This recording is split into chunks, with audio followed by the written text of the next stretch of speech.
नमस्कार दोस्तों, कैसे हो आप सब। स्वागत है आप सबका एक नई वीडियो में।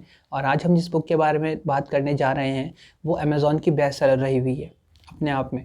तो आपको शायद अंदाज़ा लग गया होगा, जैसे कि आज बुक का जिसका हम बात करेंगे उसका नाम है 12th फेल, हारा वही जो लड़ा नहीं।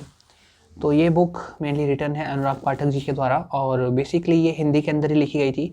हाँ, लेकिन हाल ही के अंदर इसका इंग्लिश एडिशन भी आने को ही है। तो जैसे कि देख सकते हो इसके अंदर हिंदी के अंदर लिखे हुए हैं, आपको इसके अंदर पिक्चर्स वगैरह नहीं मिलती है, लेकिन जिस तरह की इसके अंदर बातें बता रखी है और जिस तरह का स्ट्रगल एक स्टूडेंट की लाइफ में बता रखा है वो काफ़ी दिल को छू जाने वाला है। तो बुक के अंदर अगर अपन बात करें तो अराउंड 175 पेजेस हैं और ये पेपर बैक वर्जन है, आपको दिख ही रहा होगा। और ये मैंने दिल्ली के अंदर जो बुक मार्केट लगता है महिला हाट, वहाँ से ली थी। ये मैंने अमेज़ॉन से नहीं ली है। वैसे अमेज़ॉन के ऊपर इसके ऊपर MRP मेंशन है 196, तो हाँ आपको अंडर 150 या 200 रुपीज़ के अराउंड आपको चाहो तो अमेज़ॉन के ऊपर भी मिल जाएगी। तो आप ये बुक ज़रूर पढ़ सकते हो। और सबसे अच्छी बात ये है कि अगर आप हिंदी के साथ इतने फ्रेंडली या फिर कंपेरेटिव, अगर आपको हिंदी इतनी सही से नहीं आती है, आप इतना अच्छा नहीं हो हिंदी के साथ, तो इंग्लिश के अंदर भी ये बुक आजकल अवेलेबल है, तो आप वहाँ से भी इसको पढ़ सकते हो। अब बात करते हैं बुक के जॉनरा के बारे में। तो बेसिकली पूरी बुक हिंदी के अंदर लिखी हुई है, लेकिन इसके अलावा जो इनके ऑथर हैं बुक के, अनुराग जी, उन्होंने अपनी और कुछ अपने फ्रेंड्स की ज़िंदगी के अंश इसके अंदर पिरोए हैं। और जितनी सजगता और सरलता के साथ पिरोए हैं वो वाकई में काबिल तारीफ़ है। इसको पढ़ के मतलब इसके अंदर कुछ कोट्स भी दे रखे हैं बड़े बड़े ऑथर्स के, जिन्होंने इसको पढ़ा है, रिव्यू करा है या गॉन थ्रू इस बुक से। तो इसके अंदर जैसे नीचे एक टाइटल भी दे रखा है कि हारा वही जो लड़ा नहीं।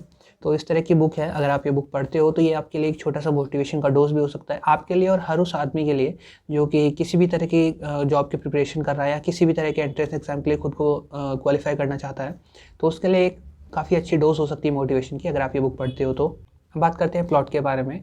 तो हमारी कहानी का मुख्य किरदार, जिसका नाम होता है मनोज, वो यूपी के एक छोटे से गाँव में रहने वाला है और उसने 10th 3rd डिवीज़न से पास करा है चीटिंग करके।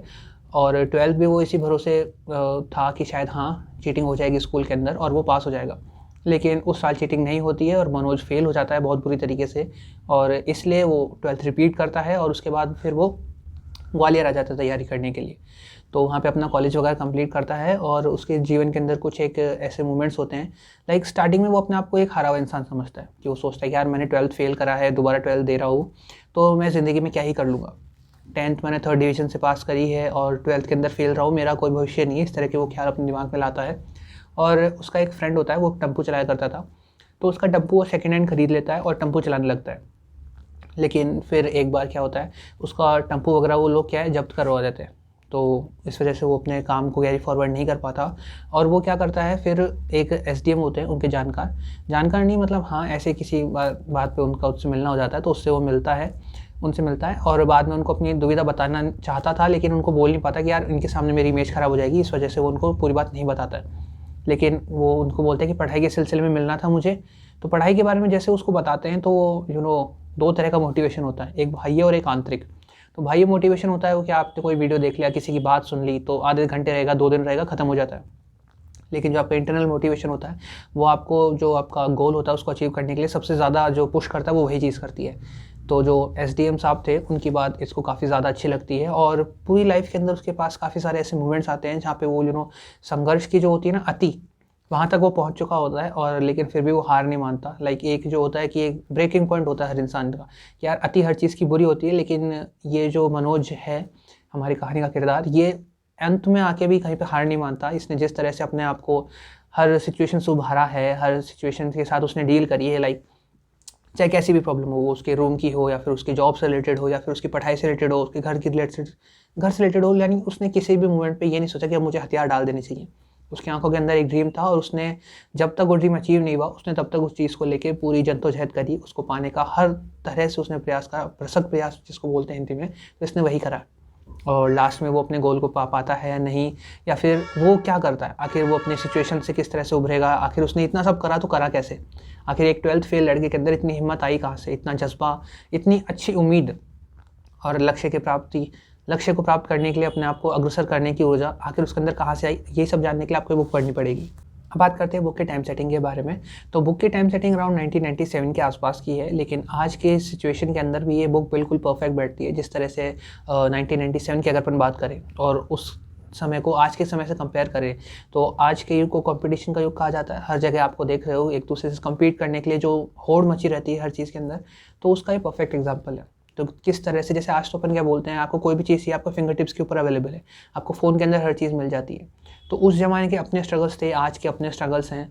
स्ट्रगल्स हर जगह होते हैं, काम हर कोई करता है, लेकिन जो उनको पार कर पाता है आखिर में जीत उसी की होती है। तो ये मेनली उसी के ऊपर बता रखी है कि उस समय उन्होंने कैसे जीत हासिल करी थी। और एक अच्छे आदमी के बारे में जानने के लिए सबसे अच्छी बात ये होती है कि उसने जीत हासिल कैसे करी, क्योंकि वो जीता है तो कभी हारा भी होगा। हमें उसकी गलतियों से सीख मिलती है और हारने से उसकी प्रेरणा। तो इसी बात को अगर आप ध्यान में रखते हो तो ये बुक आपके लिए काफ़ी ज़्यादा हेल्पफुल हो सकती है। अब बात करते हैं बुक के प्लस पॉइंट के बारे में। तो बेसिकली अगर आप एक इंडियन हो और आपको हिंदी अच्छे से समझ में आती है तो मुझे नहीं लगता कि लैंग्वेज कोई आपके लिए बैरियर हो सकता है इस कहानी को पढ़ने के लिए। और 175 पेजेस हैं, जो कि एक कोई ज़्यादा थिक बुक नहीं होने वाली है। हिंदी के अंदर अगर 175 पेजेस आप पढ़ लेते हो तो काफ़ी सही रहता है वो। ये कोई ज़्यादा थिक बुक नहीं है, जैसे आप देख सकते हो बहुत ही ज़्यादा थिन बुक है। मैं आपको बता सकता हूँ, ये देखो बहुत ही ज़्यादा थिन बुक है, कोई थिक नहीं है। आप इसको ईजिली एक बार में ख़त्म कर सकते हो 2 या 3 दिन के अंदर मैक्सिमम। वैसे एक सीटिंग के अंदर ख़त्म हो जाएगी, बिकॉज लैंग्वेज इतनी ज़्यादा सीधी लिखी हुई है ना इसके अंदर कि आपको ऐसा लगता है कि आपका कोई फ्रेंड था, उसने आपको कोई नोटिस लिया फिर लेटर टाइप लिखा और आप उसी को पढ़ रहे हो। पूरी बुक बिल्कुल एकदम मक्खन की तरह ख़त्म हो जाती है और आपको पता भी नहीं चलता। और इसके अंदर कुछ ऐसे पॉइंट्स आते हैं जो थोड़े टची सा आप फील करने लग जाते हो। लाइक हाँ, कुछ पॉइंट्स आते हैं जहाँ पे आपको लगने लगता है कि ये बात तो नहीं होनी चाहिए, ये गलत हुआ, या फिर ऐसा क्यों हो रहा है इसके साथ। बिकॉज अगर आप खुद को कहानी के साथ रिलेट करके चलते हो ना तो वो पॉइंट्स उठना लाजमी है। उसके अलावा जैसे कि कोई ज़्यादा थिक बुक नहीं है, लैंग्वेज भी आपके लिए कोई बैरियर नहीं है। अगर लैंग्वेज बैरियर है आपके लिए और आप इंग्लिश के साथ ज़्यादा फ्रेंडली हो कि आपको इंग्लिश पढ़ना अच्छा लगता है, तो इसका इंग्लिश वर्जन भी अवेलेबल है। किंडल वर्जन भी आपको उसका मिल जाएगा। और उसके अलावा ये ज़्यादा थिक भी नहीं है और कॉस्टली भी नहीं है इतनी, तो बिगनर फ्रेंडली आप इसको बोल सकते हो। अगर आप थोड़ा सा लो फील कर रहे हो और नॉन फिक्शन आपका सब्जेक्ट नहीं है, लेकिन आप थोड़ा सा मोटिवेट होने के लिए खुद को कोई बुक पढ़ना चाहते हो, तो ये बुक आपके लिए बहुत अच्छी साबित होने वाली है। अब बात करते हैं बुक की फेवरेट कैरेक्टर के बारे में। तो बुक का फेवरेट कैरेक्टर मेरा मेन प्रोटैगनिस्ट ही था। लाइक हमारा जो मनोज जी हैं वो काफ़ी ज़्यादा मुझे पसंद आए, बिकॉज जिस तरह से उनके अंदर कभी हार नहीं मानने वाला जज्बा है और वो जिस तरह से उनका पॉइंट ऑफ व्यू है, अपने नज़रिए के आधारित जिस तरह से वो चीज़ों को देखते हैं और उनको बदलने की अपने अंदर हिम्मत रखते हैं सारी परिस्थितियों के खुद के विपरीत होने के बावजूद भी, तो वो जज्बा काबिल तारीफ़ था और मुझे इसलिए मनोज जी काफ़ी अच्छे लगे।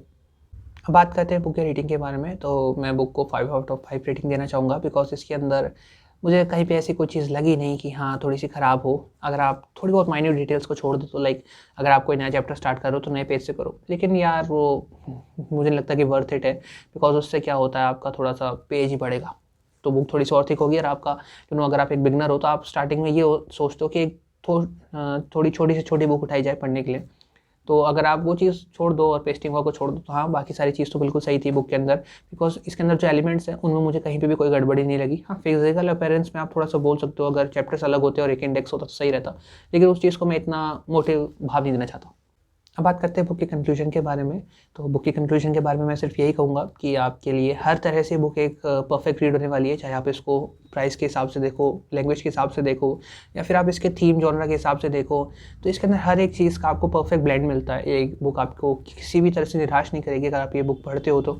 इस बुक के अंदर आपको पढ़ने के टिप्स से लेके जीवन से लड़ने की टिप्स तक बता रखी है। बस फ़र्क इतना है आपके नज़रिए का कि आप उनको समझ पाते हो या नहीं, या फिर आप उनको अपने अंदर ग्रैस्प करके जीवन में ढाल पाते हो या नहीं। तो इसी के साथ ये वीडियो मैं यहीं पे ख़त्म करता हूँ। अब मैं मिलूँगा आपसे एक नए वीडियो में, तब तक के लिए be safe, stay healthy and keep reading. Bye.